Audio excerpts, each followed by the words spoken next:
জি, আপনি প্রশ্ন করুন। সালাম আলাইকুম মাননীয় আমির, আমার নাম মাজহারুল ইসলাম, নিউজ 24-এ কাজ করি। আমার প্রশ্ন হচ্ছে নির্বাচন রিলেটেড, সেটি হচ্ছে এই আপনাদের যে নির্বাচনের নিবন্ধন বাতিল করা হয়েছিল, আপনারা বলেছেন যে সেটি রাজনৈতিক প্রতিহিংসার কারণে বাতিল হয়েছে। তো এই যে নির্বাচন কমিশন বা যারা এর সাথে জড়িত ছিল, যারা এই প্রতিহিংসার শিকার হয়ে আপনাদের নিবন্ধন বাতিল করেছিল, তাদের বিরুদ্ধে আপনারা আইনি কোনো পদক্ষেপ নেবেন কিনা এক।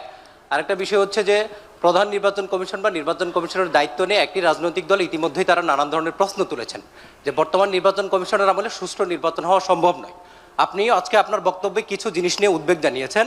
আপনারা কি মনে করেন যে এই নির্বাচন কমিশনের অধীনে একটি সুষ্ঠু নির্বাচন হওয়া সম্ভব কিনা?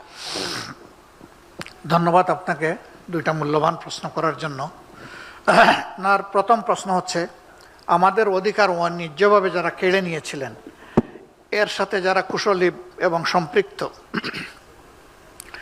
তাদের ব্যাপারে আমরা আইনগত কোনো পদক্ষেপ নেব কিনা, এই ব্যাপারে আমরা সেরকম কোনো চিন্তা এখনো করিনি। 2 নম্বর, দেখেন যে বাংলাদেশ মামলার ভারে জর্জরিত, আমাদের কোর্টগুলাই বোঝা বহন করতে পারছে না।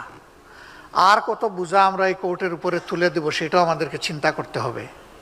তবে হ্যাঁ, এই অপসংস্কৃতির অপনোদনের জন্য এরকম একটা পদক্ষেপ নেওয়াটাই ন্যায্যতার দাবি, আমরা চিন্তা করব বিষয়টা। দ্বিতীয়ত, আপনি প্রশ্ন করেছেন যে কি জানি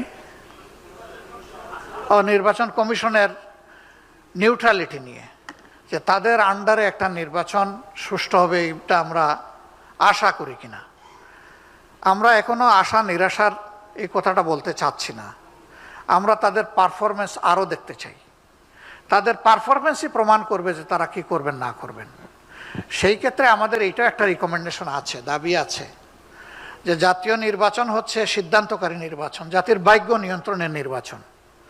এর আগে যদি স্থানীয় সরকারের নির্বাচন হয়, যেটা নিয়ে এখন পাবলিক সাফারিং হিউজ, আপনারা জানেন যে একমাত্র ইউনিয়ন পরিষদ ছাড়া স্থানীয় সরকারের আর কোনো স্তর এখন কার্যকর নেই। এতে জনগণ খুবই কষ্ট পাচ্ছে এবং ক্ষতিগ্রস্ত হচ্ছে। এই নির্বাচনটা আগে হওয়ার দাবি আমাদের আছে। এই নির্বাচনের মধ্য দিয়ে নির্বাচন কমিশনের সক্ষমতা এবং সদিচ্ছা দুইটারই প্রমাণ পাওয়া যাবে ইনশাআল্লাহ। ধন্যবাদ আপনাকে।